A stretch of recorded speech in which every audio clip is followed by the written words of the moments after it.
All right, introducing to the Commish Chat podcast, we've got Tim Corrigan, BJ Goodwin, Ryan Hooks, and Nick Cassetta, all members of the 2023 Tier 3 Mylec Cup champions, Raleigh Squall.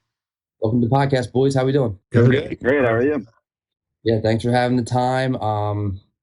You guys had a pretty dominant run at the Mylec Cup last year. Had a tough go at the finals, come back winning everything. But we're gonna go through all of it. We're gonna go back to the beginning, talk through the whole history of ball hockey in Raleigh and where you guys started playing. But I guess that's just where we'll go right now is RBHL, Raleigh ball hockey. Can you guys just kind of take me through, I guess, the year-round ball hockey scene you have in Raleigh, like the league, how many teams are in it, the divisions, how all that works? Yeah, I'll take a stab at that. So we have 3 divisions. We have an A, B, and a C. We have 14 teams. So it's 4 in our C division, 6 in our B division, 4 in our A division. We've been operating for almost 25 years now, Hooks, close. I know you've been there for a lot of them, but we're getting up there in age. But we do a fall, a spring, and a summer league. We do pickups every week. We're looking to expand. Our biggest holdup right now is rink time. So we're looking to add more programs, have some more women's teams come out and play with us, hopefully a youth program in the near future. But again, we're kind of busting at the seams right now, but the league's been around for a long time. We primarily play inside at a place called XL Sports in Apex, North Carolina. Playing outside during the Mylec Cup was definitely a new experience for some of us, but Hooks, I'm sure you could give more about the history of the league, but we actually started outside a long time ago before moving inside. Yeah, I think it's been 20 years officially since we officially started the league legally and everything.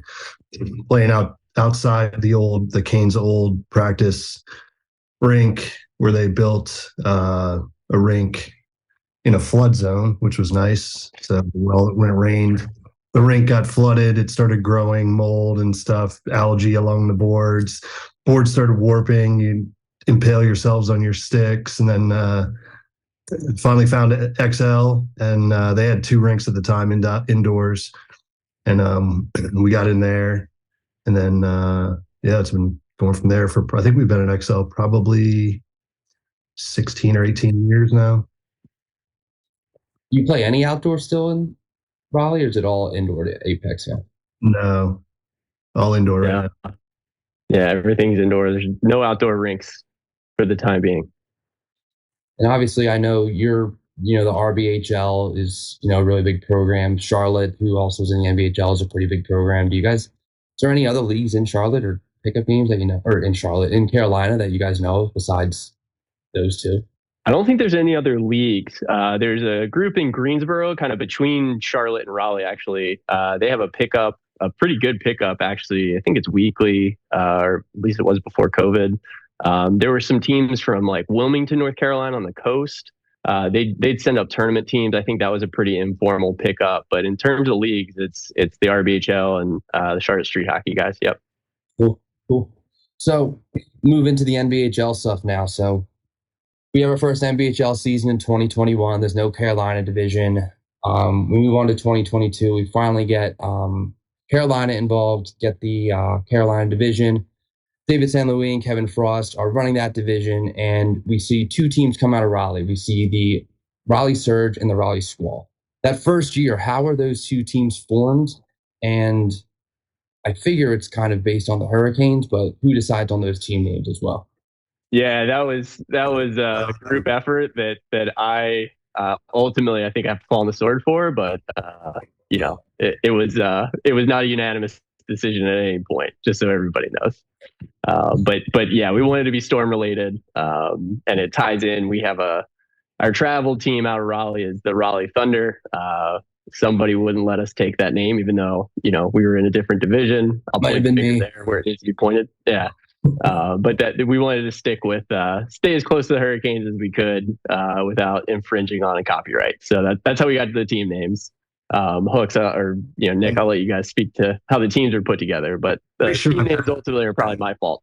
I'm pretty sure I've had that Thunder name longer than whoever does in NBHL, but Yeah, we're not upset about it at all. This is not a sore spot for us at all. We'll handle that off camera. it's 14, 15. There you go. Yeah. We we basically, I'm not exactly, it's been so long. We polled a lot of people, a lot of top players that would go to tournaments and kind of got, give us your top 6 forwards, your top 4D, and then go, and then kind of made a list like that. And then I don't remember if Dave kind of very judiciously split it up to where, okay, here's these guys, like here's a line, here's D, to try and make it even and fair. And just kind of went from there. So it wasn't really a draft. It was more of No, it wasn't. Keeping it even as you could across the two teams. Yeah. So that first year, it's, both year teams. We got the Queen City Crowns. We had the LaGrange Hooligans coming up, who they have a division now in Georgia. They're actually back in the league this year, so they don't have to drive 8 hours anymore to play, which will be nice for them. Yeah. But kind of breezing through the 2022 season, the Surge end up getting all the way to the final. Play the Queen City Crowns, losing game 2, lose 3-2 in overtime. Then you go on, you see them win the whole thing. Brian and BJ, like, you're both on that Surge team. You were, right there. Just kind of curious your thoughts, like, as members of that team, could have came out on top that 2022 season. You see them win it all. Like, how's it feel being that close? And, like, does it affect the way that you're kind of approaching the 2023 season? Well, hopefully we won't have David Lane taking a breakaway in overtime and throwing the ball into the corner. Sending the other team on a 3-on-1, 2-on-1, whatever it was. But yeah, other than that. And Hooks, if I'm not mistaken, I think both of us were out there when they scored. Yeah. But, it was the one back on the 2-on-1. Yeah, no, yeah, it was tough. And yeah, we played what was like 4 games in a row. Games went on from probably 4 or 5 in the afternoon to 1 o'clock in the morning. But yeah, getting that breakaway and then coming right back on us. Everybody was gassed at that point, but yeah, it was only a matter of time till one of those went in. But it's kind of nice to have the redemption a year later, and I'm sure Hooks can attest to that too. So no, it was a good feeling. Eventually bounced back, but during the time, it hurt just a tad. But at the same time, it was kind of relieving. Like, all right, now we can go go take a nap now. Yeah, because if you guys won that game too, you would have game 3 that night, right? So you would have been playing till 2, 3 in the morning. Yeah, that was crazy how that kind of worked out.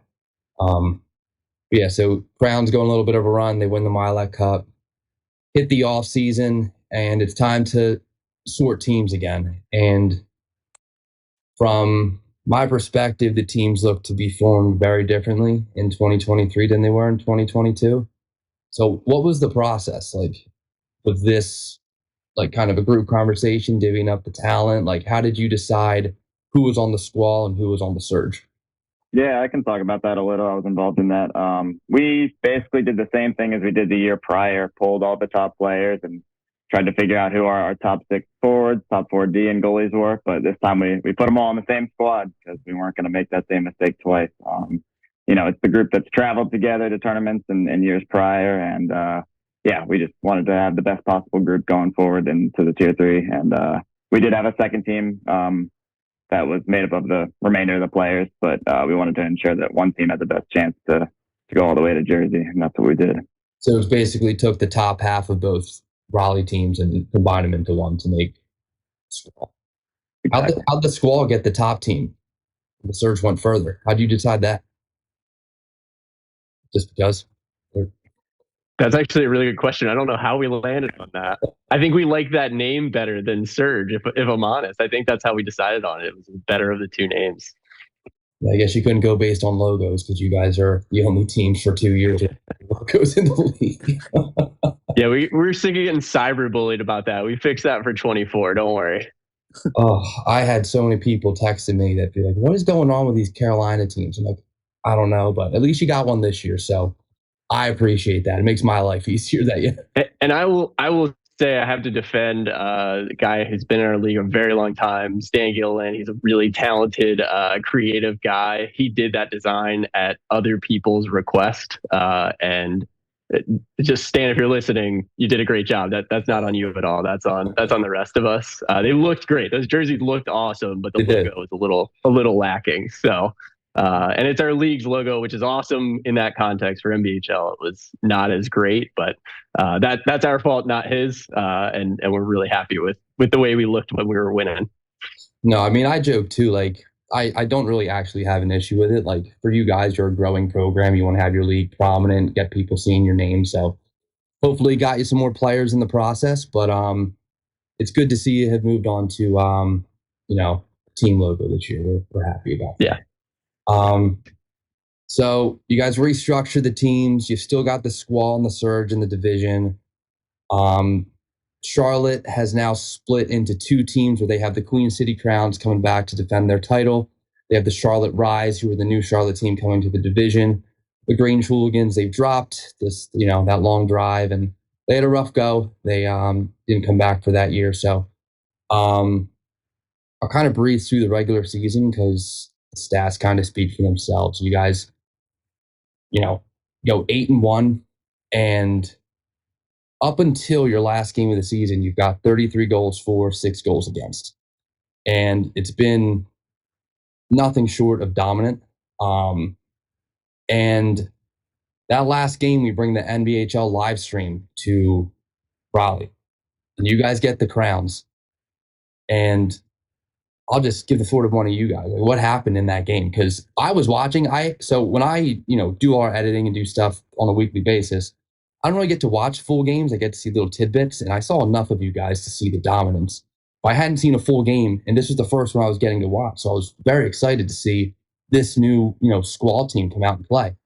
And that performance was not what I expected at all. So just curious what happened in that game, if you can talk through it. They gave us tough games all season. I mean, we won. We also played 3 games in 4 hours and had 10 guys that weekend. So it was a little rough. So that's the lopsided score kind of reflects that. But they definitely gave us tough games all season. Yeah, that'll do it. I mean, I think you guys had beaten them, 3 or 4 times up until that game, but they're all pretty close games. So, I mean, that's your last game of the season. You finish 8-1. Does that affect anything going into playoffs, or is it still just business as usual? We made this team, we came to win, and that's what we're going to do. No. Yeah, I think that the only change is this season, Hooks, is you're going to start reviewing everybody's vacation schedule, right? To make sure nobody can miss games over the summer. So I think that's the biggest outcome of that one. Says the guy who just committed to coming to Scotland with the NBHL to miss the games. Sorry, we appreciate it. Sorry, Brian.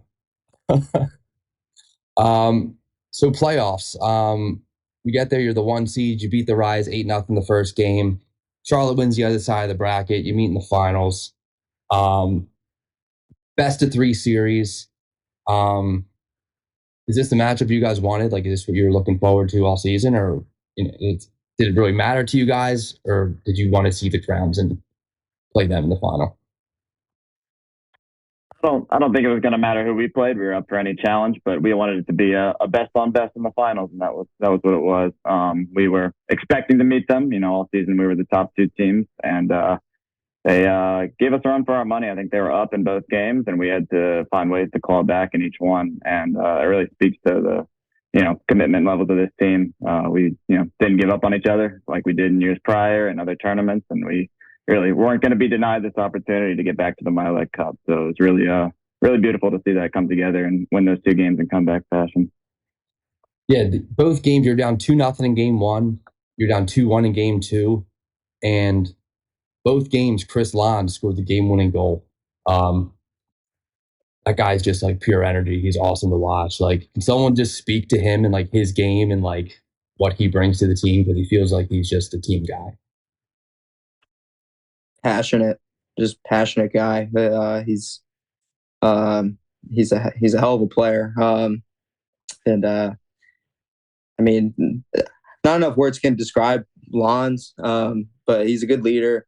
Knows how to rally the guys around. Knows when to make the right plays, make the right decisions, and crucial points of a game. And he's also that guy that can be the X factor and make good plays here and there and decide a game for us. So no, he's like I said, there's not enough words that can describe that guy. But I know he's battling through an injury right now, but I'm looking forward to him getting back out there with us because he's a fun guy to play with and a fun guy to play against too. A tough guy to play against, but I'd rather have him on my team by far. Unless he throws that big ass into you. Yeah. He hasn't played since Mylec Cup, but he's getting some treatment on his knee. He should be back soon. Yeah, he's about as clutch as it gets, scoring 2 game winners in the finals. And another player to highlight is Nick. Obviously, Nick, you led the division. You had 7 goals. You had 11 points in the regular season. Led the playoffs with 5 points. I led the whole Tier 3 Mylec Cup in points and 6. I just want to hear from you, like, how you felt this year, because you stood out in the footage at Mylec Cup. You were dominant. Like, it's how it feels, and winning that MVP, kind of the culmination of your effort all season. So it was very deserving to see you win that. Just to speak to your game and your season. Yeah, man, I appreciate it. I can't deny it. Felt really good to be rewarded for a great season like that. I felt like personally I worked really hard to get to that point, but as a team, I think it's important to note the contributions from everybody. I had some elite players. I want to shout out Pat Barbado and Nick Christopoulos, who were on my line all season. Those two were feeding me the ball and helping me get points and goals. So that was pretty awesome to see. And it was just, I wasn't going to be denied the opportunity. Like I said, I was coming in with a chip on my shoulder, and I think the whole team was playing that way. So it was really awesome to recognize with the MVP awards, but definitely a team effort there. Did you play with your line mates in 2022 also? Like, did you play with them? No. It's a new thing. I played a little bit with Pat, but Nick was new to the NBHL, first time playing together, and we definitely had some chemistry there, which was awesome. Yeah, I think he's the one who led Mylec Cup in points, I think, too. Yeah. I'm glad I didn't know he was leading the cup in points when you came to us with a couple minutes left, asking who the MVP should be. And then he took a penalty with 13 seconds left or whatever it was. I'm like, Anthony, I'm going to kill you. Oh, I forgot about that. Oh, my God. I felt so bad about that. But I mean, he earned the penalty. In fairness, you like the guy, you're gonna get. I mean, like, he asked for it there, but he definitely deserved the penalty. I just felt bad because I jinxed it, because I was like, all right, you guys had the ball in the offensive zone. There was less than 15 seconds left. I'm like, okay, they're gonna go celebrate, so I'm not gonna have time to ask them any other time who their MVP is. Let me just go over to Brian real quick and be like, hey, who do you think? And then second later, he took the penalty, and obviously went to overtime. But we'll start at the beginning of the Mylec Cup, I guess, because, I mean, is there any prep going into it? Are you guys practicing, or are you just showing up? Footage or anything? Like, what's the game plan going into it? I feel like we in little pockets. We had one practice as a team like the week before the Mylec Cup, but the weeks leading up to it, there were a number of tournaments we actually played in. So you mentioned Kevin earlier. He helped us run the division, but he puts on some really great tournaments throughout the year. So he had I think it was an Ironman. It may have been a 4-on-4 or 3-on-3 tournament that we played in. I think we had a couple squad of guys from the Squall playing in that on separate teams. There was a Fayetteville, the Marksmen. They're a Southern Professional Hockey League team down in Fayetteville, North Carolina. They approached us with a tournament on their rink before the ice got put in as like a select-a-seat thing. So we got to play on a full 180 by 65 foot rink, which was fun and exhausting. So that was like a 1-day quick tournament, but I feel like there were 2 or 3 in there in the run up from like August to September. So we played a lot of hockey. Our league obviously was going, and then we had that practice that Dave ran us through, and a little foreshadowing, but he had us doing real fundamental kind of stuff, like turn around the top of the circles and throw a backhand on net, see what happens. And that ended up being pretty big, it turns out. But that was kind of our one get together beforehand. But a lot of us had been playing together and against each other a lot in the month or so leading up to the Mylec Cup. What are you guys thinking about the forecast as you're driving on up, seeing what do they call it, a tropical storm? I was freaking out. Yeah, we're used to those. Yeah. I guess you're used to it, but have you played hockey in it before? No. That would be insane. No. Yeah, it was. It was genuinely insane the whole weekend, but at least we avoided lightning. That was the biggest thing we were. Not our last game Saturday night. Yeah. Oh, was there? Well, so I'm mistaken. John Cowan, one of our goalies, was standing there, and it had struck a couple times. And he looks at, I was on the bench. He looks at me, and goes, "They do know what lightning does, right?" Finally stopped it, but yeah. Oh yeah, that's right. We did stop it on Saturday night towards the end. Yeah, maybe we missed a couple strikes. Well, whatever. We almost completely avoided it. We were pretty close. A lot of guys had rubber things over their shoes anyway, so they're probably. But so we get into Saturday. You play 3 games. You play the Jersey Dinos, beat them 5-1. Second game, you beat the Burger Boys 4-0. Third game, you beat the Columbus Counts 5-1. You roll through Saturday, 14-2 goal differential. You get the number 1 seed. Just pretty dominant performance. And BJ, so were you coming from a wedding or something like that? Like you weren't there on Saturday? What was the deal with that? Yeah. I mean, I can give you the backstory if you got time for it. Got it. So, so I wasn't there at all on Saturday. I was actually still here in Raleigh, for a buddy of mine. He actually plays on the, Raleigh Surge. A few of those guys were in the wedding.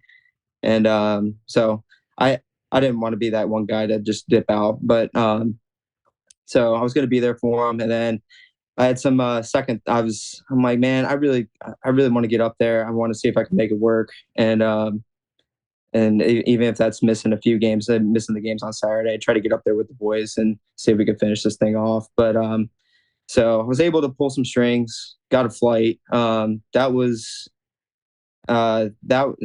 day didn't start out too hot. I mean, we got to the airport, making perfect timing, hopefully to make it to the quarterfinals. We get on the plane, and I'm not going to name the airline, but I won't be flying with them again. So we got on we're all boarded up. They closed the door, and then pilot comes on. He said, "Hey, we're going to need everybody to exit." I guess there was a huge fuel spill. He wasn't kidding. So they had to come out. The fire department had to come out, clean up the fuel. So that delayed me for like another 45 minutes to an hour. So now I was really pushing it, and then got up there. It's pouring down rain. I'm running through the Philly airport. Probably not the best guy to be running through there, especially with people just trying to get to point A to point B. Meanwhile, I'm running through with a backpack with my ball hockey gear on. And so then I'm running around outside trying to find an Uber. It's pouring down rain. Finally get in the car. Meanwhile, while I'm doing all this, I'm following the guys on the live stream, making sure everything's going smooth, because last thing I would want to be is just get there, then I don't know, something happens. And that was kind of the back of my mind. Now I would be lying if I didn't. It was in the back of my mind the whole time. Getting up there, I'm like, these guys have been hot.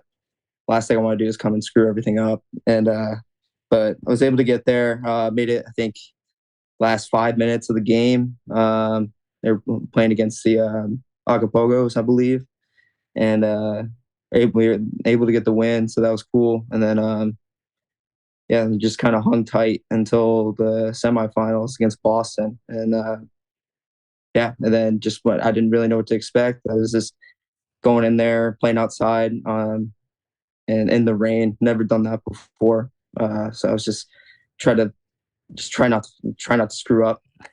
That's the best way. That was the only thing on my mind. And first couple of shifts, me, Timmy, and Ryan Reich, we were able to tally a couple goals, so that boosted the mojo immediately. and I felt comfortable right off the bat. And then the rest then we made it to the finals. Your flight had to be pretty early then, right? It was really good. Yeah, it was supposed to be at I think I was supposed to take off at 7:30 in the morning. I was supposed to get up there about 9, game at 11. So plenty of leeway time, but I think I rolled up at it was way too late. But I knew the guys took care of business. That's all that mattered. So, and I was just happy I wasn't a big distraction, interference with the guys. Well, I appreciate the commitment. That's pretty awesome to hear because I learned that story earlier today. I guess it was worth it. We'll just go. We'll dive quickly through. So you touched on you beat the Ogopogos. Semifinal game, you played the Boston Rattlers. You beat them. Get to the finals, and you've got the Red River Rougarou from Texas Tier 3, who they're a good team. They can play. They got a dude, Josh Lodato, who's just an absolute stud. A couple other big guys that can just rip the ball. Their goalies are good. So they started off pretty hot against you guys, too. They went up 2-0, I think, relatively early. Yeah, if somebody wants to just take us through that game, start to finish, and then BJ, I'd love to hear your thoughts on the end of it, too. But just take us through that final and the way you guys won that game. I can start even before that. So BJ mentioned that game against the Rattlers. We I think we're up 1 or 2-0, and they scored pretty quick. And it was the first time we had really gotten punched back the entire weekend, right? We played pretty well up to that point, and we finally faced a team that was really pushing back hard on us. And we went out there for a shift. It was BJ, Ryan, and I, and kind of said all right, let's settle things down. Let's go have a good shift. And we ended up scoring two goals. I was there for them. BJ and Ryan took care of business. I was just on the court. It was fun. But just after that, when that game wrapped up, Dave had sent me a text. Dave St. Louis, he wasn't able to make it up. But he sent me a text and he said, look, you guys faced some adversity. You did well with it. You guys got to be ready again. You need to stay positive, stay with each other, keep everybody together. Exactly what Nick was talking about a little bit earlier. So that was kind of, in the back of my mind as we went into that game. And like you said, we got down 2-0, I think, in the first, 5 or 6 minutes of that game, I think. And it was just talking on the bench of, we just got to keep going, keep doing what we were doing, stay together, no negativity at all. I think, Nick, you said that 3 or 4 times on that bench, no time to blame anybody, no time to do anything. Let's get to work. I think, Reed and Matt Riordan and Reed Southern and Matt Riordan and Jacob and all the D kind of batten down the hatches with Hooks and Pavel as well. They did a great job of kind of stemming the tide and making great passes to get the offense going. And Nick and Pat got to work, and Lon scored a big goal. So again, I think as a group we just kind of rallied around it, and we had so much possession. We couldn't win a face-off to save our lives that whole game. I think Josh dominated at the face-off dot. Josh Lodato killed us at the dot. He's a stud. That's exactly right. But we just kind of kept possession and kept getting shots, and it was how is this a 2-0 game? And then Lons finally broke through, and then Nick and Pat and I think Reed had an assist on that goal as well to tie it up was huge. And then going to the third, getting a big goal out of Nick Kostopoulos as well to take that lead was obviously massive. So Nick, Hooks, I don't know if BJ, I don't know if you guys want to add anything else, but that game was stressful for the really the most stressful game I've ever played in. We have belief, but it was one of those oh man, is this going to end?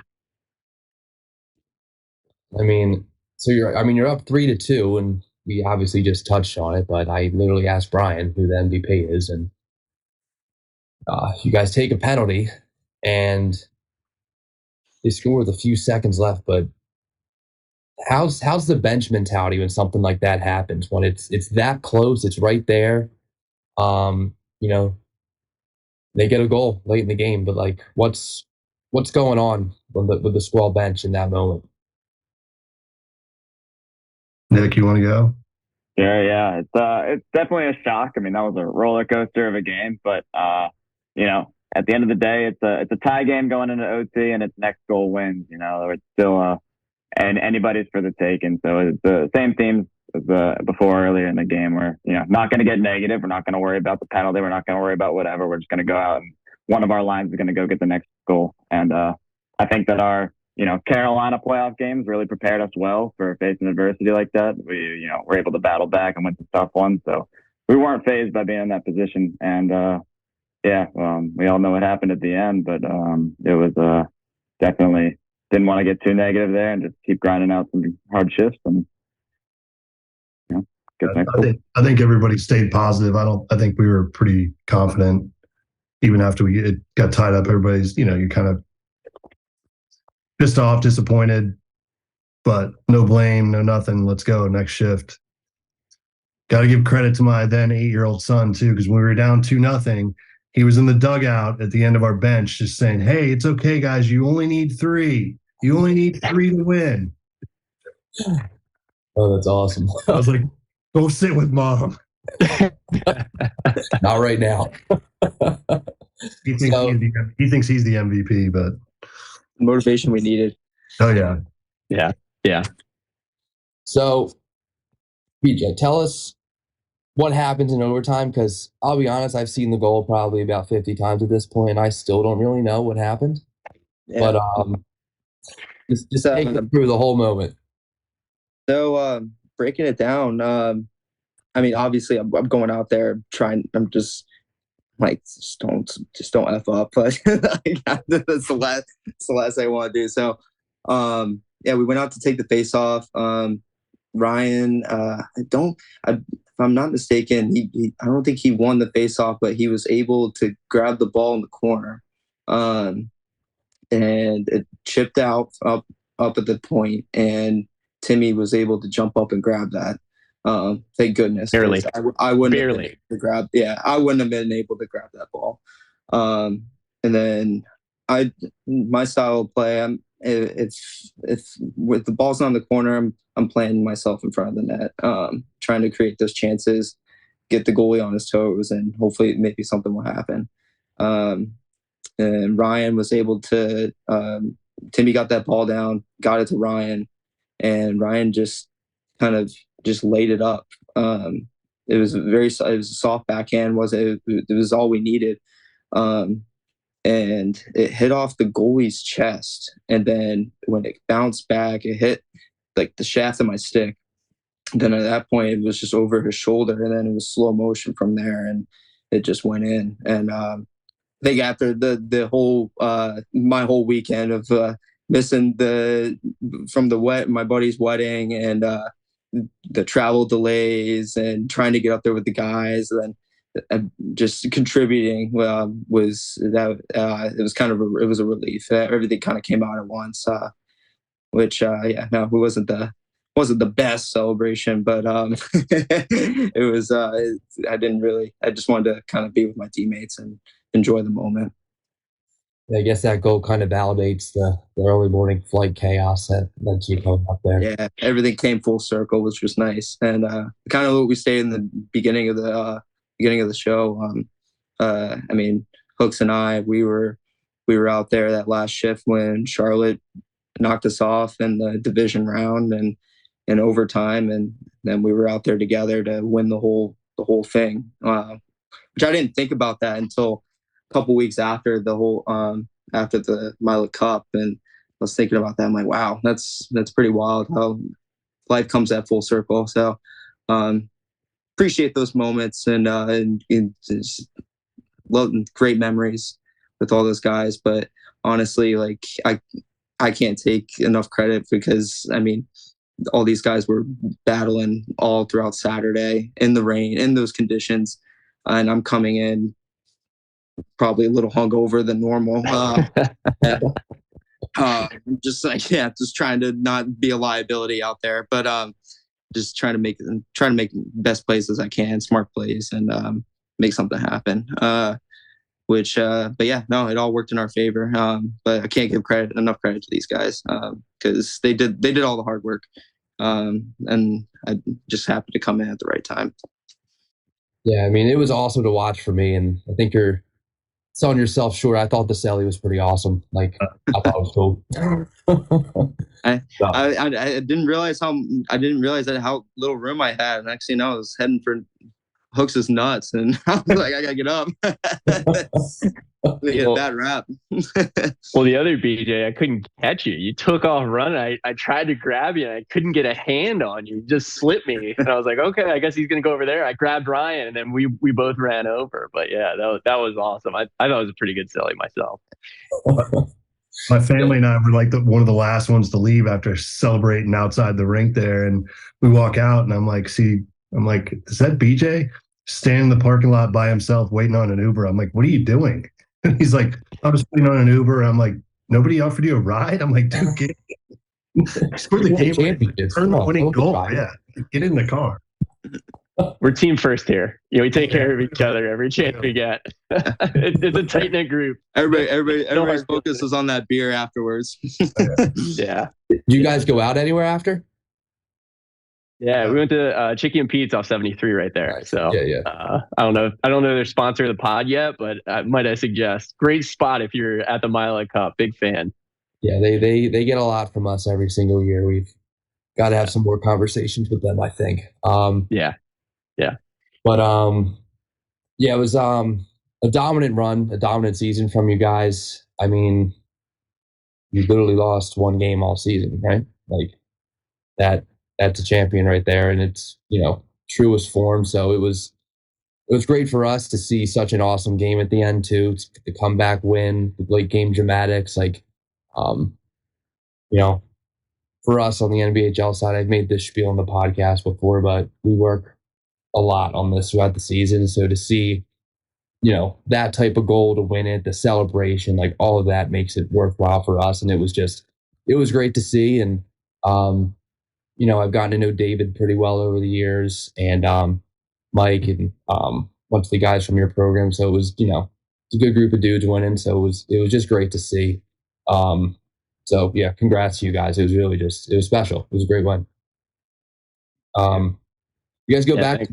Are you guys celebrating when you go back? Is there like a team party or anything, or you're just letting it linger? No, we had a pool party at my house. Did you? Nice. Yeah. Very nice. Any stories from that? Nothing too crazy. Yeah. Nothing too crazy. Yeah, so you guys win it. We're going into 2024 now. And what's different? We've got a 6-team division now. We've got our first hybrid division, first of 2 this year. We have a hybrid division in Florida as well, but it's working a little differently, where we have tier 2 and 3 kind of competing against each other. And for you guys, you've got basically, and your regular season is your playoffs. You got 10 games. You got to win 8 out of 10. You win 8, you get to your spot at the Mylec Cup in tier 2. You lose 3 games, you lose that spot, and you're going against the tier 3 division that's won both Mylec Cups. So you've got a tough road ahead, but